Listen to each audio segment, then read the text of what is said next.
Assalamualaikum warahmatullahi wabarakatuh. Assalatu wassalamu ala asrafil anbiya'i wal mursalin wa ala alihi wasahbihi ajma'in, amma ba'du. Puji syukur kita panjatkan kehadirat Allah Subhanahu wa ta'ala. Alhamdulillah, pagi hari ini Sabtu, pekan keempat, 27 Februari 2021, yang masih dalam bulan Rajab 1441 Hijriah. Masjid Kuba kembali menghadirkan kajian Sabtu pagi ba'da subuh yang diisi oleh Al-Ustadz Haji Aji MC tentang Sirah Nabawiyah, suatu kajian tentang riwayat perjalanan hidup dan kehidupan Nabi Allah, Rasul Allah, panutan dan teladan kita semua, Nabi besar Muhammad sallallahu alaihi wasallam, yang seperti biasanya secara rutin diselenggarakan oleh Masjid Kuba pada setiap pekan keempat. Mudah-mudahan tayangan ini bermanfaat untuk kita bersama. Kita ambil hikmah keteladanan beliau, sejarah kehidupan beliau, dakwah beliau, teladan beliau, seluruh aktivitas beliau pada saat masa perjuangan, baik pada masa kelahiran di Mekah, kanak-kanak, dewasa, sampai menjelang beliau wafat hijrah di Madinah. Semoga ini bermanfaat untuk kita semua. Petik dan kita wajib menteladani apa yang menjadi panutan kita bersama selaku kaum muslimin. Terima kasih telah mengikuti tayangan ini.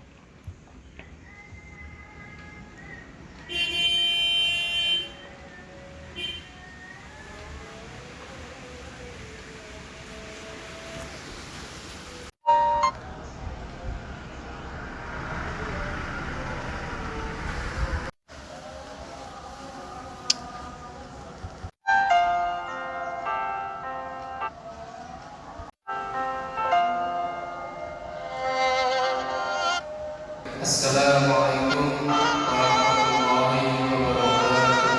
Waalaikumsalam warahmatullahi wabarakatuh.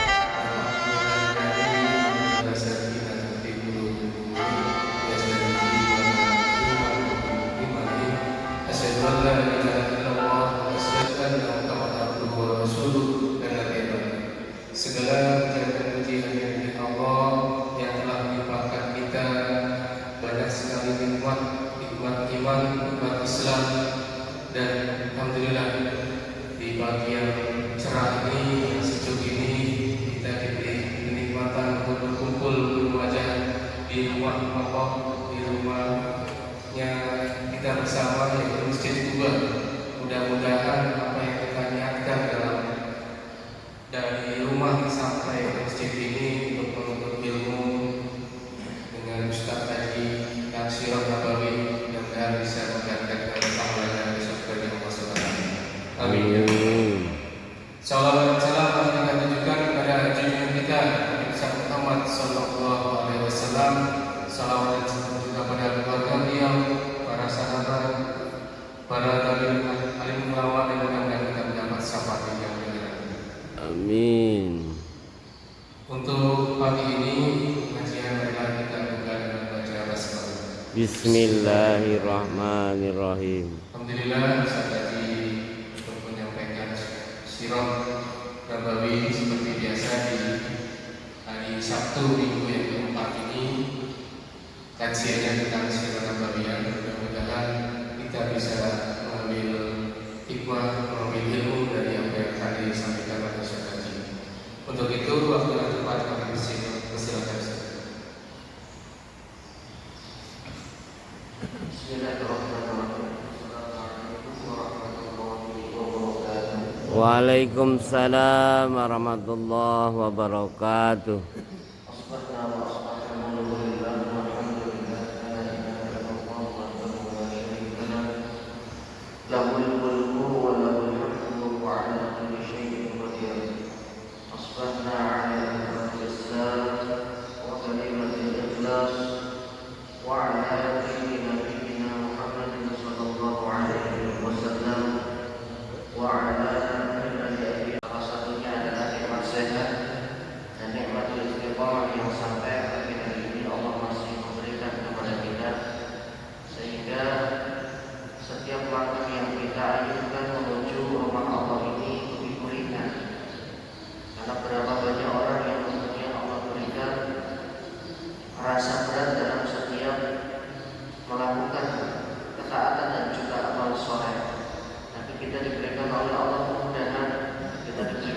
Amin ya rabbal alamin. Assalamualaikum warahmatullahi wabarakatuh. Salatu wassalamu asyrafil anbiya'i wal mursalin wa ala alihi wa sahbihi ajma'in. Amma ba'du. Kita haturkan puji syukur kehadirat Allah Subhanahu wa taala pada pagi hari ini, pekan keempat bulan Februari 2021 atau bertepatan tanggal 27 Februari 2021, kembali bertatap muka lagi di tayangan kajian pekan keempat ba'da subuh Sabtu pagi di Masjid Kuba Taman Royal 2. Mudah-mudahan bermanfaat untuk bisa mengkaji beberapa kajian yang nanti akan disampaikan oleh Ustaz Haji Ilsi tentang Sirah Nabawiyah. Silakan dinikmati, semoga bermanfaat, dan kita simak kajian pagi hari ini sampai tuntas. Jangan lupa like, comment, share, and subscribe. Assalamualaikum warahmatullahi wabarakatuh. Ada seorang yang akan ada salah satu di antara kalian yang kelak pada hari kiamat digerahkan yang lebih besar daripada gunung Uhud di neraka jahanam. Itu disabdakan oleh beliau di hadapan para sahabat. Jumlahnya di bilangan 10 sampai 15 orang. Apa nggak takut? Apa nggak khawatir? Kita saja kalau mungkin habis ada acara olahraga bersama bulu tangkis 5 orang atau 6 orang, kemudian salah satu dari yang main bulu tangkis ini terpapar COVID aja takutnya luar biasa. Waduh, Pak ini sudah terkonfirmasi COVID, berarti harus isolasi mandiri. Itu nunggu hasil PCR itu kayak nunggu apa ya? Yang TikTok begitu. Padahal baru COVID. Artinya COVID itu tidak sampai memvonis seseorang nanti di akhiratnya seperti apa, tidak. Malah yang ada dalam hadis-hadis yang terkait dengan wabah, hadis-hadis yang terkait dengan wabah, itu salah satu di antara keistimewaan umat Nabi yang terkena COVID kemudian terkena wabah kemudian meninggal, itu adalah syahid, bukan syahid marokan, syahid pahalanya. Dan ini disabdakan di hadapan para sahabat. Urusannya sudah bukan lagi urusan satu wabah atau penyakit, tapi urusan dunia dan akhirat. Akan ada salah satu di antara kalian yang nanti pada hari kiamat gigi-gigiannya lebih besar daripada gunung Uhud. Kata mereka dipertemukan oleh Allah dalam medan Yamamah, yang pada saat itu kaum muslimin dipimpin oleh sahabat Abu Bakar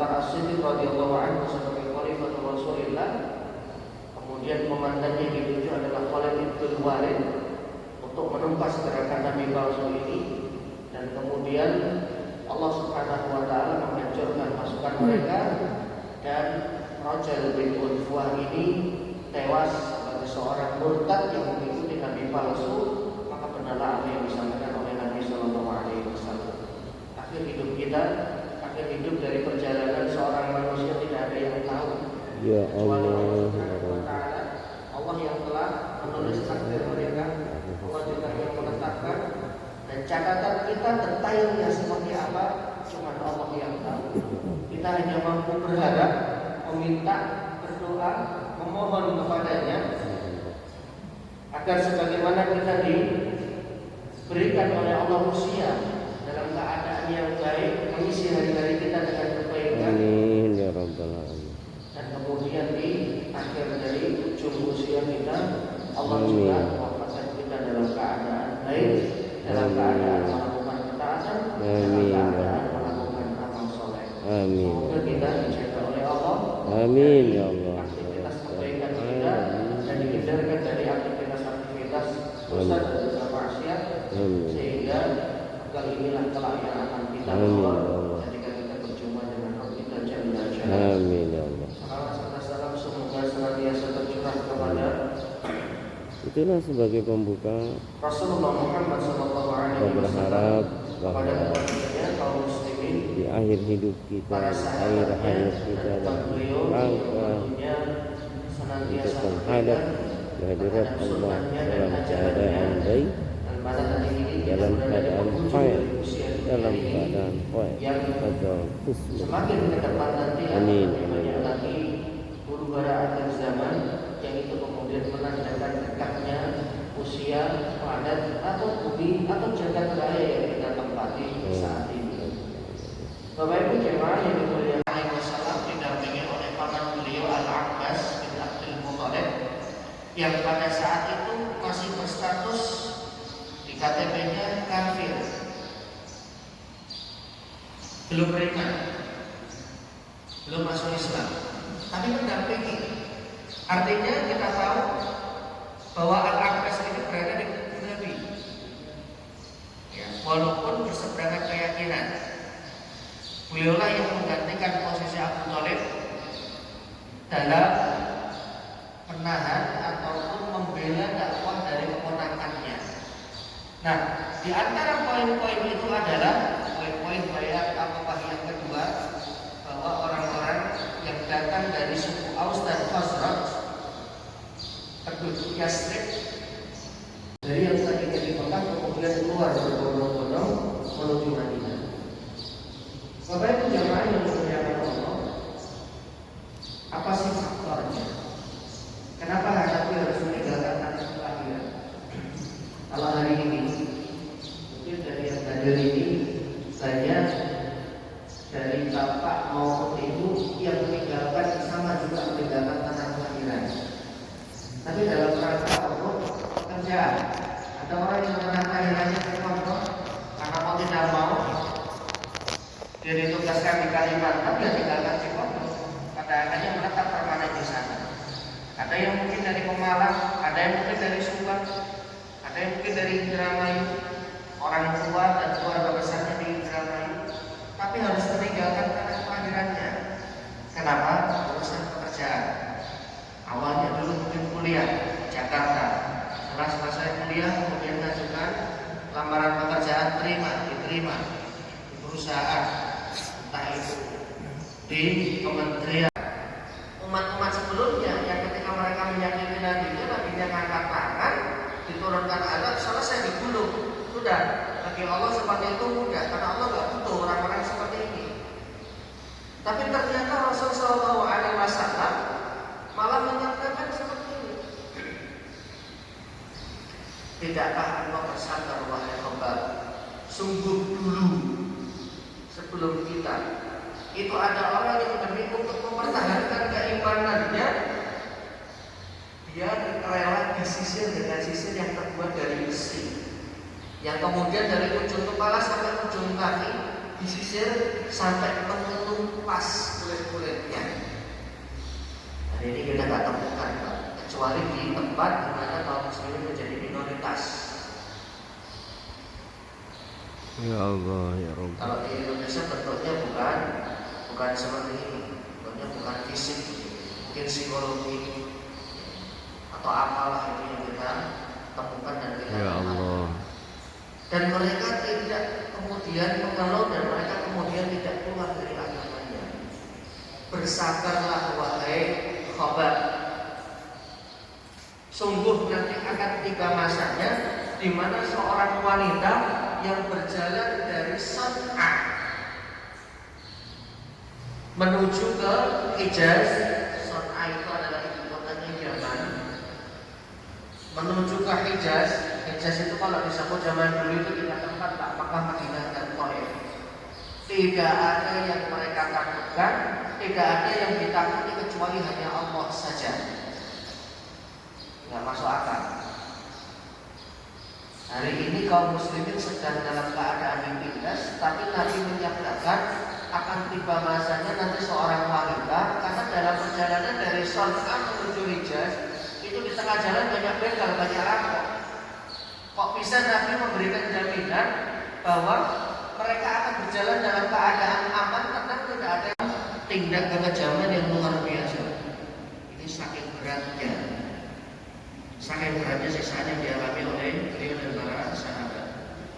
Jemaah yang dimuliakan Allah, bahkan seorang yang sangat sabar, lembut hatinya, yang mudah sekali nangis. Beliau adalah ayahanda dari Bunda Aisyah radhiyallahu anha. Itu sudah tidak sabar dan beliau tidak sekali sebagaimana diceritakan oleh Imam Al-Bukhari, hadis yang pertama tadi diriwayatkan oleh Imam Al-Bukhari, yang kedua juga, dan beliau tidak sekali kemudian minta izin kepada Nabi untuk bisa keluar, untuk bisa hijrah. Dan itu diceritakan oleh putri beliau Bunda Aisyah radhiyallahu anha, istadzana Nabi sallallahu alaihi wasallam Abu Bakr fil khuruj hina isyadda alaihi nas. Sahabat Abu Bakar itu berkali-kali minta izin kepada Nabi untuk keluar meninggalkan kota Mekah karena sudah semakin dahsyat gangguan yang ditimpakan kaumnya kepada beliau agar beliau keluar dari agamanya. Kemudian faktor yang berikutnya, faktor yang kedua adalah bahwa sudah ada harapan di tempat yang baru, bahwa di sana akan ada orang-orang atau saudara-saudara seiman yang akan menampung mereka dan akan membela mereka. Disiapkan tempat tinggal, disiapkan perbekalan, bahkan mereka siap membackup perekonomian muhajirin pada saat itu. Nah, ini kemudian menjadi alasan terkuat sendiri, ya, sehingga para sahabat kemudian berusaha untuk merealisasikan dari perintah hijrah tersebut. Kemudian alasan yang lain adalah pembesar Quraisy dan tetangga-tetangganya itu sudah mulai tidak percaya kepada Nabi dan mendustakan beliau. Dan ini sangat tidak baik untuk kelangsungan dakwah. Pada akhirnya Allah Subhanahu wa taala memerintahkan Nabi-Nya untuk memutuskan meninggalkan tanah kelahirannya. Kemudian faktor terbesar salah dari itu satu semua adalah faktor faktor terbesar karena kaum muslimin kenapa khawatir dan takut terjadi fitnah. Sirah Nabawiyah ini Fitnah di sini adalah dijelaskan mereka dimurtadkan bahwa oleh salah Nabi. satu alasan Mereka dasar dipaksa utama untuk keluar hijrah dari agamanya, kemudian adalah mengikuti agama untuk nenek moyang. memberikan Dan ini kemudian masa depan yang diceritakan lebih baik oleh bagi Bunda Aisyah perkembangan radhiyallahu anha. Beliau radhiyallahu Islam anha mengatakan di kana masa al-mu'minuna yafirru yang ahaduhum sekarang kita nikmati. ilallah. Salah satunya yang paling kuat adalah wahyu. Alasan wahyu. Saya pernah menyampaikan pada beberapa pertemuan sebelumnya bahwa jauh hari sebelum Rasulullah itu lahir, di dalam Taurat maupun Injil Allah sudah memberikan isyarat kalau nanti Nabi akhir zaman yang akan diutus yang menutup risalah kenabian itu akan hijrah ke tempat yang banyak ditumbuhin pohon kurma. Ada tiga sebetulnya tempatnya ada yang ada ini. Yang pertama adalah wilayah Yamamah, kemudian wilayah Hajar, satu lagi adalah Yasrib. Dan kemudian setelah beliau Shallallahu Alaihi Wasallam, sebelum beliau diutus, Madinah itu sudah dipenuhi orang-orang Yahudi, Pak. Imigran muhajir Yahudi keturunan ya, dari generasi ke generasi itu sudah menempati kota Madinah. Makanya Madinah itu selain Aus dan Khazraj, orang asli, penduduk asli. Kalau Timurnya penduduk aslinya Betawi atau apa? Betawi. Betawi. Tapi sekarang lebih banyak pendatangnya, karena makin berkembang wilayah ini. Penduduk asli penduduk asli Madinah ya sering itu Aus dan Khazraj. Ya kalau dihitung mungkin jumlah mereka sekitar 60%, 30, 30, ya kan? Sisanya yang 30 Yahudi, yang 10 itu campuran dari suku-suku yang lain, Bani Najjar dan Bani yang lain. Itu mah orang-orang Yahudi bisa kumpul di sana, bingung. Ternyata di dalam kitab sucinya, di dalam Taurat itu sudah pernah disebut oleh nabi-nabi sebelumnya, kalau nabi yang terakhir ini nanti akan hijrah dan menempati tempat yang banyak ditumbuhi pohon kurma. Dan mereka ingin menjadi ansarnya Nabi yang terakhir ini. Makanya mereka siap-siap nih, kita PDD, udah kita hijrah aja, kita tempati Madinah. Ada Bani Qainuqa, ada Yahudi Bani Nadir, dan Bani yang lainnya sudah berkumpul di sana. Kan kita akan bertanya-tanya, kenapa? Karena sudah pernah disebut di dalam kitab suci mereka. Kalau Nabi terakhir ini nanti akan menempati Kata Yasrib. Yathrib sebagai kota tujuan hijrahnya Nabi Sallallahu Alaihi Wasallam. Semua ciri-ciri Nabi itu disebut, hanya satu saja yang tidak pernah Allah sebutkan. Selama ratusan tahun sejak Taurat turun, dan nabi-nabi yang diutus setelah Nabi Musa, semuanya berhukum dengan Taurat, semuanya menjelaskan isi Taurat, tidak satu pun Allah sebut ciri terakhir dalam Taurat. Bahkan ketika Taurat sudah banyak perubahan, isinya sudah diubah-ubah, yang halal jadi haram, yang haram jadi halal. Kemudian Allah utus Nabi Isa untuk memperbaiki isi Taurat dengan kitab Injil yang beliau bawa. Tidak disebut juga tanda yang spesifik ini. Semuanya disebut. Makanya mereka kepedean. Mereka menganggap seluruh Nabi itu nanti akan diutus dari golongan mereka, termasuk Nabi yang terakhir. Allah sembunyikan satu hal, yaitu asal usul Nabi. Allah tidak pernah nyebut di Taurat, Allah juga tidak pernah menyebut di Injil asal usul Nabi kita Sallallahu Alaihi Wasallam. Kalau beliau itu dari tanah Arab, kalau beliau itu keturunan Nabi Ismail, Nabi Ibrahim dari jalur Nabi Ismail, bukan dari Nabi Ishak alaihissalam. Kecolongan mereka. Nah, kita sering menemukan beberapa mimpi, karena mimpi itu ada macam-macam. Ada yang cuma bunga tidur saja, ya begitu kita bangun selesai. Ada yang mimpi itu adalah ru'ya as-shadiqah, mimpi yang benar. Dia melihat sesuatu walaupun tidak secara persis seperti itu yang dia lihat, tapi kemudian terjadi mirip dengan itu. Salah satu ulama yang ahli dalam mentakwil dan menafsirkan mimpi itu adalah namanya Muhammad bin Sirin rahimahullah, seorang ulama tabi'in yang juga kemudian perawi hadis. Ulama yang bernama Muhammad bin Sirin ini dalam sebuah hadis ini diceritakan oleh Ibnu Qutaibah di dalam buku yang beliau susun namanya Tak. Kemudian bertanya, wahai Syekh, itu di depan murid-muridnya. Jadi pertanyaan ini diketahui oleh seluruh muridnya. Wahai Syekh, saya bermimpi, saya memandangkan azan, kata orang ini. Kemudian beliau lihat, beliau amati orang ini seperti apa. Akhirnya beliau katakan, mohon maaf, jagalah diri kamu dari perbuatan dosa dan maksiat, karena dari mimpimu itu saya melihat bahwa tidak lama kamu akan melakukan sebuah perbuatan yang dilarang, yaitu perbuatan mencuri, yang kemudian membuat kamu mendapatkan hukuman had dengan dipotong tangan. Orang ini kaget. Ini bukan menebak masa depan ya Pak, bukan meramal, karena memang mimpi yang benar itu bisa diterjemahkan, tapi oleh ahlinya. Dan sekarang ini sudah jarang kita temukan. Kalau saya buka biografi Muhammad bin Sirin, kita akan tercengang dan terbelalak. Ini bukan orang biasa.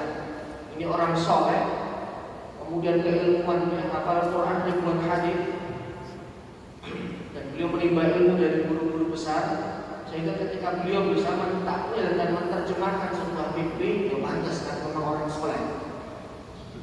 Nah, di lain kesempatan masih di majelis yang sama ada orang kedua datang.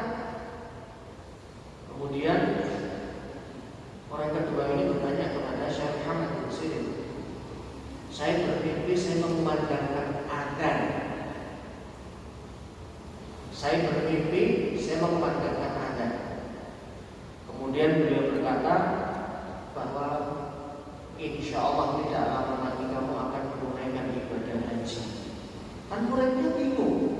Dua orang nanya dengan pertanyaan yang sama, dua-duanya mimpi mengumandangkan adzan, tapi orang pertama dibilang dia mencuri, orang yang kedua dibilang dia melakukan atau akan menunaikan ibadah haji.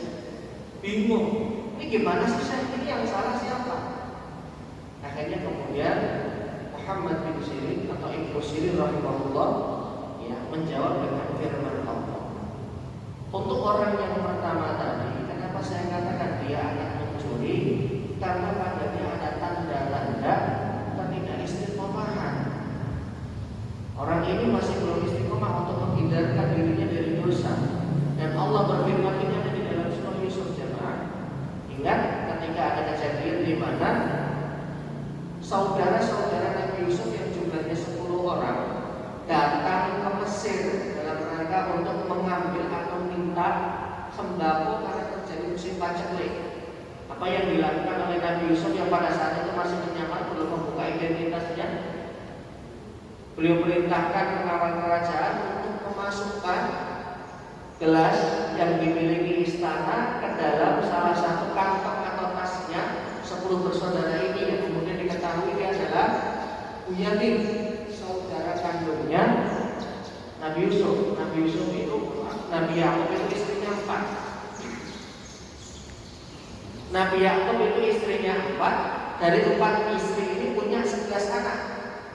Nah, 11 anak inilah yang kemudian dikatakan punyanya Bani Israel.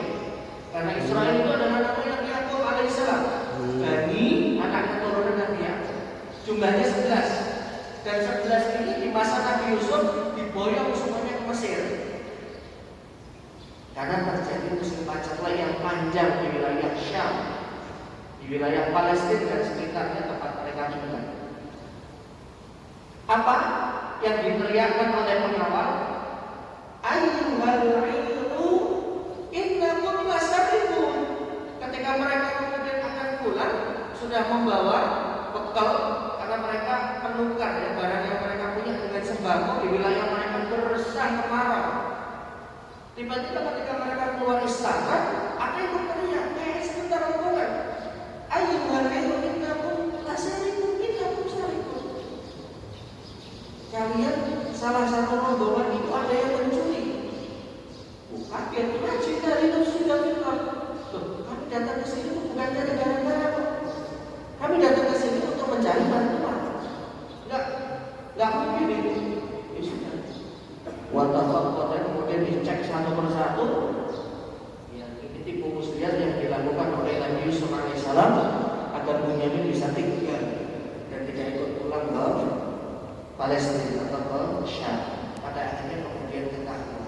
Nah, ayat inilah yang beliau jadikan dasar bahwa fa'adzana mu'adzzinun ayyatuhal ilmu innakum lasarikun. Fa'adzana mu'adzzinun, lalu ada seseorang yang mengumandangkan adzan. Maksudnya adzan itu apa, Pak? Menyeru. Siapa? Pengawal kerajaan. Ayyuhal ilmu yang datang dari Syam, yang datang dari Palestina, innakum lasarikun, kalian itu mencuri.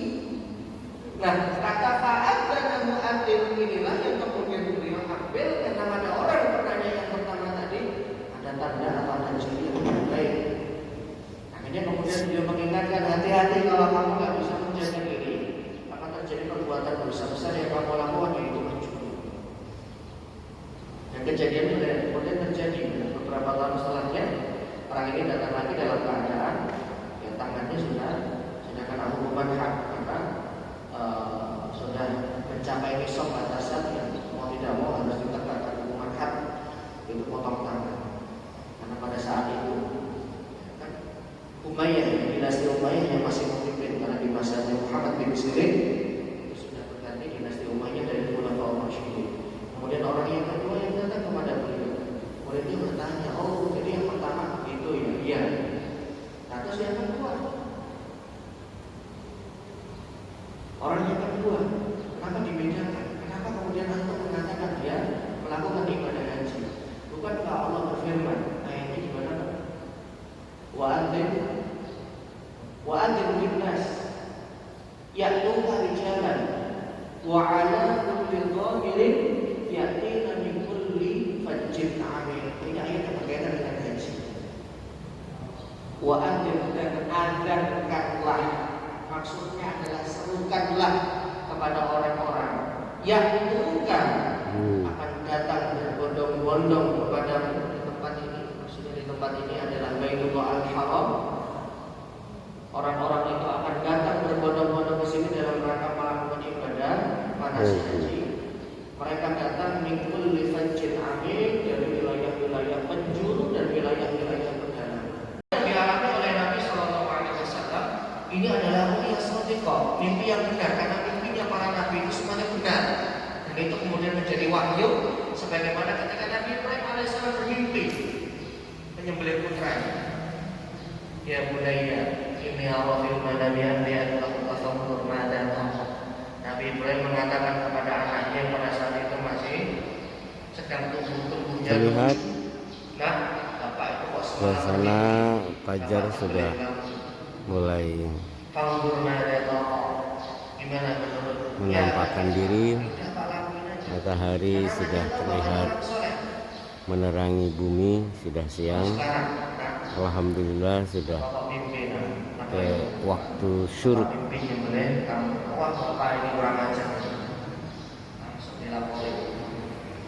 Karena tidak menjamin, mimpi orang sekarang itu tidak menjamin.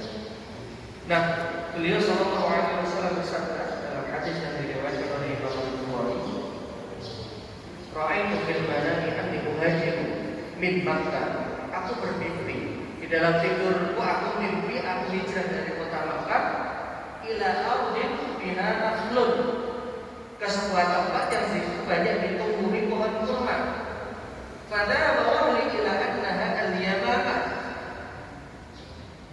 Menurut persangkaanku tempat itu adalah namanya Yamamah atau Hajar, atau Hajar ini masih di Jazirah. Fa idza huwa Madinah. Ternyata ini adalah kota Yathrib atau kota Madinah yang ada di dalam mimpi tersebut. Jadi alasan kenapa harus Madinah, karena itu adalah wahyu. Yang kedua, alasan yang lain tadi sudah diutarakan, bahwa Madinah ini akan menjadi basis dan menjadi kekuatan bagi Nabi dan para sahabat yang melindungi dan akan menaungi beliau. Kemudian alasan yang lain, kenapa harus Madinah? Karena Madinah penduduknya lebih ramah, kemudian secara geografis Madinah itu lebih adem, lebih sejuk, karena lebih banyak pohon kurmanya. Dulu Pak ya, kalau sekarang Masjidil Haram pun adem, namanya AC, bisa dilihat di live streaming Masjidil Haram. Itu mau siang hari orang tawaf juga santai aja, karena marmernya dingin, bukan marmer yang ketika Alhamdulillah, barakallah. Kemudian sudah memasuki kajian terakhir atas surah Nabawiyah yang disampaikan oleh Ustaz Aji, bahwa salah satu faktor Yathrib menjadi tempat hijrahnya Nabi, dan tadi disampaikan bahwa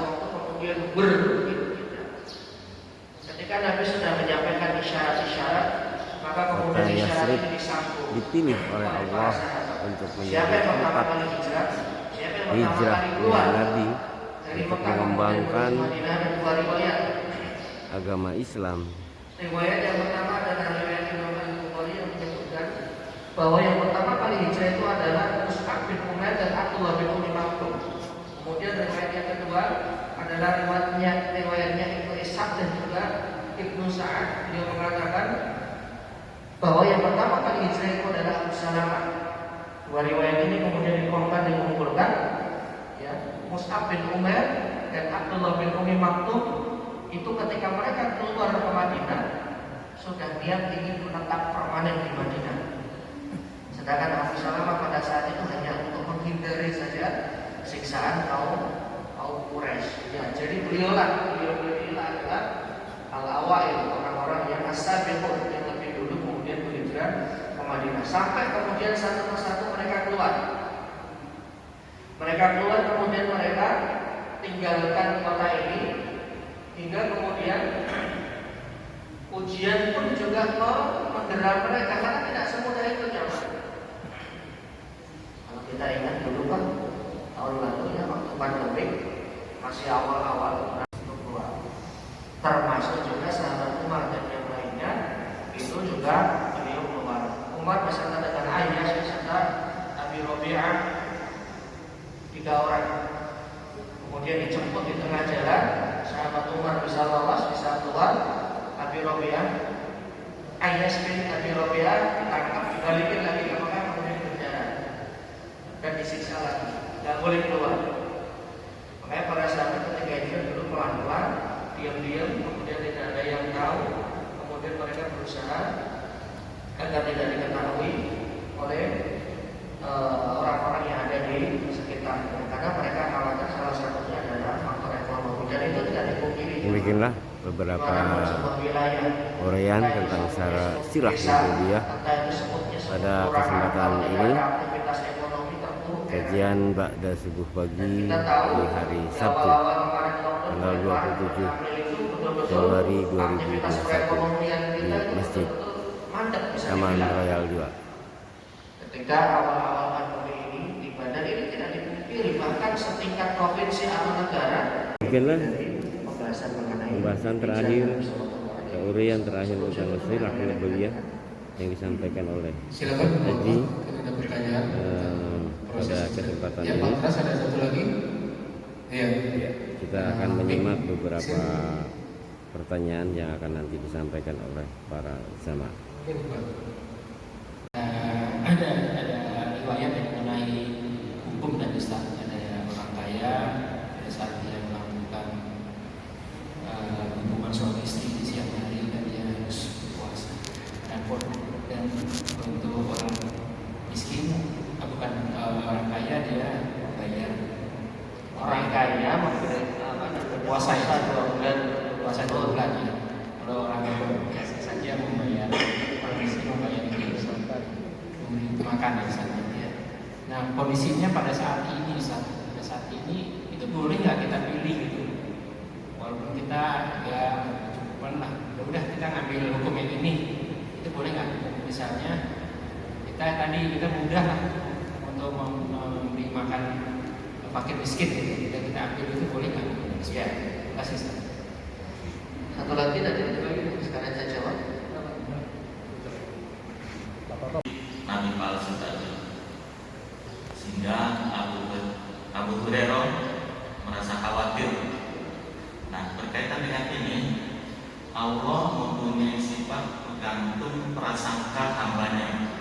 Kemudian kita boleh nggak berprasangka kepada Allah bahwa misalkan gini, saya beribadah dengan harapan saya masuk surga. Kita selalu berprasangka baik kepada Allah, sehingga ini memberi motivasi bahwa nanti ibadah yang kita lakukan ini akan membuat kita masuk surga. Yang pertama. Kemudian yang kedua, tadi mengenai mimpi Pak Ustaz, karena ini sering hari-hari kita selalu bermimpi. Adakah agama menggaib? Apakah mimpi ini datangnya dari setan atau yang benar, atau hanya bukan tidur? Adakah di agama mengajarkan menafsirkan tentang mimpi tersebut? Terima kasih. Terima kasih untuk pertanyaannya. Yang pertama saya jawab mengenai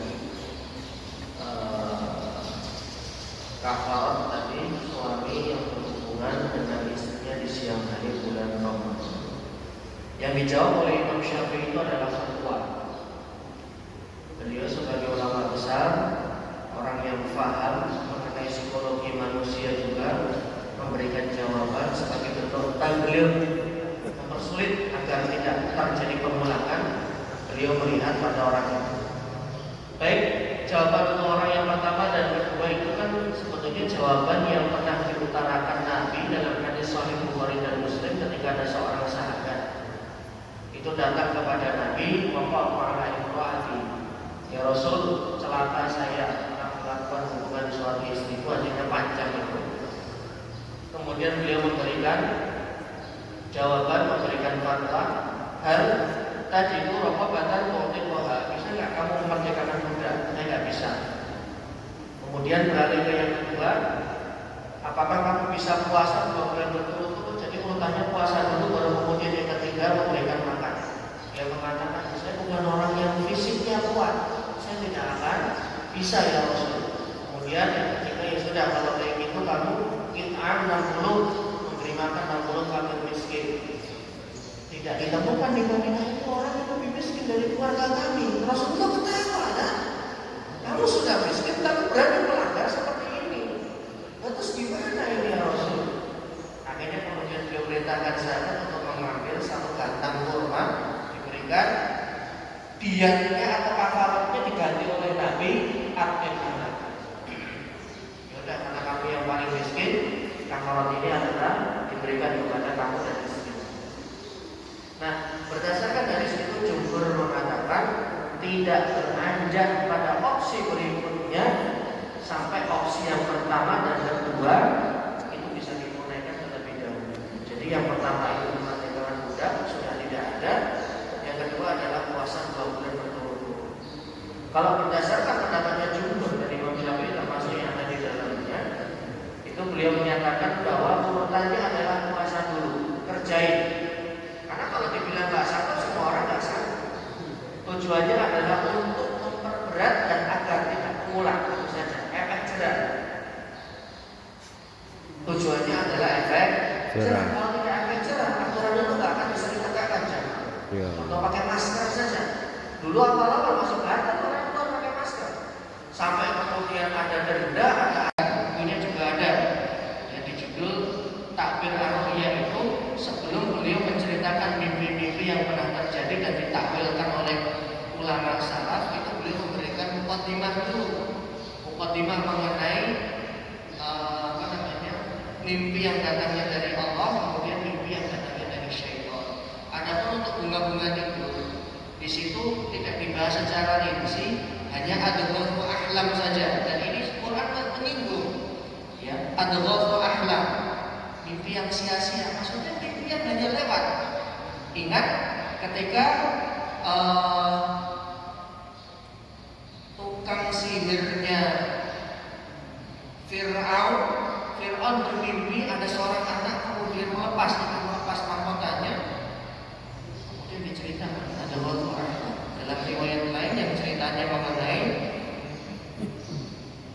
seorang raja Mesir yang kemudian ditakwil oleh Nabi Yusuf alaihissalam, karena awal mula dari takwil mimpi itu ya ceritanya Nabi Yusuf. Beliau melihat, raja itu melihat 7 ekor sapi yang kurus memakan 7 ekor sapi yang kurus. Kemudian beliau takwil seperti ini. Jadi untuk masalah mimpi itu memang ada penjelasan dari agama. Apakah itu ru'ya as-shadiqah ataupun ru'ya atau mimpi yang datangnya dari syaitan. Khusus untuk ru'ya as-shadiqah itu tidak sembarangan orang bisa takwil. Kapasitasnya harus ulama, bukan ustaz, bukan mubaligh, tapi ulama yang ngerti, mengumpulkan hadis-hadis, mengumpulkan banyak hal keutamaan, salah satunya adalah kesolehan. Kemudian menjawab pertanyaan yang berikutnya adalah terkait dengan sahabat Nabi Rajal bin Mu'awiyah yang meninggal dalam keadaan murtad. Karena Allah itu maha pemurah, karena Allah maha pengampun, dan tujuan dari ibadah kita adalah ingin mendapatkan surganya Allah sebagai motivasi. Jamaah yang dimuliakan Allah, motivasi sebagai amal untuk ingin mendapatkan surga, terhindar dari neraka, itu tidak dicela dan itu dianjurkan.